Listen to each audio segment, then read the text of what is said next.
Good morning, this is Brian Johnson. Hope you had a fantastic New Year's Eve, and now it is New Year's Day of the year 2016. Welcome to the best year of your life. And today we're going to talk about inflammation, specifically because I messed my knee up in boxing practice, and it is my ultimate desire to get it healed up as fast as possible. So here we go. We're talking inflammation foods in no specific order, and all of them are massively important. So number one, ginger.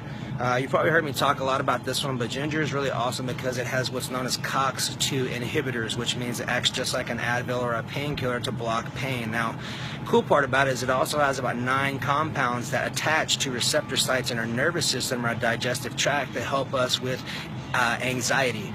It's a serotonin booster. It's also a blood thinner. It is a yang food, meaning it brings heat to your body. So ladies, if you have cold feet, cold hands, this is a great food. In the wintertime, this is a great food. It's also great to mix with lots of vegetables because it balances out the yin from the cooling properties of the vegetables to bring some heat to balance out the equation. All right. You hear me talk a lot about wheatgrass. This is one of my top favorites. This is your top blood pressure lower, and it is extremely alkaline. Now, the important part to understand about acidity and alkalinity is that when we are acidic, we are inflamed, and when we are alkaline, we have lots of oxygen, and that's when our body thrives. It is important to put lots of green vegetables, good, clean, alkaline water in there so that you can actually make a difference on your pH, which helps with your inflammation and your healing process, okay? So here we go, number 3 actually. I'm going to talk about the cucumber. You've heard me talk about this, and this is actually a fruit. Let me get it out of the bag. Here we go. Highest source of silica on the planet. Actually, it's the second highest source of silica on the planet, next to horsetail, which is amazingly potent. So if you're talking soft tissue damage, which is what I'm trying to repair or choosing to repair, you're talking high amounts of silica from cucumbers in a product called horsetail. It's a supplement. You can get it into its normal form, and it's kind of difficult to find, but it's also a very good diuretic for edema. So people who have water retention issues in ankles and hearts and things like that, horsetail is amazing, and it is known to reverse fractures in bones and ligament issues in like a third of the time, which is really fast. Okay, so here's a new one. We have not spoke on this one yet, okay? And this is the pineapple. Now here's the crazy part, okay?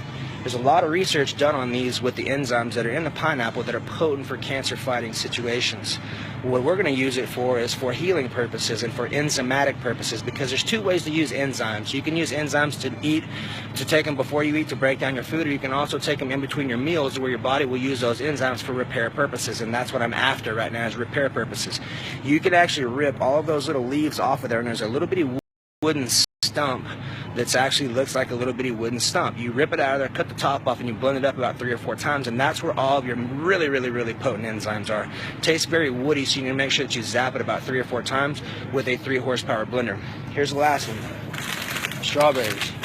Always organic. I prefer using frozen just because they make my smoothie cold. So using frozen smoothies, or frozen strawberries will help to make your smoothie cold. But here's the important part. Just like ginger, strawberries also have a COX-2 inhibitor, which means that helps to reduce your pain. They're very anti-inflammatory. They're also high in ellagic acid, so they're very high in cancer-fighting properties. So hopefully that information was something that served you. I know I threw a lot on your plate. Have an amazing day. I'm looking forward to opening some new training spots here really quick, and I'm fixing to start getting back into doing some more Periscope training. So connect with me at Periscope at @TheBrianJohnson and on our website at thinkgreatloseweight.com. And please share this because I know about 80% of our world is in inflammation. So have an awesome day, and remember, if you don't make time for your wellness, you will make time for your illness.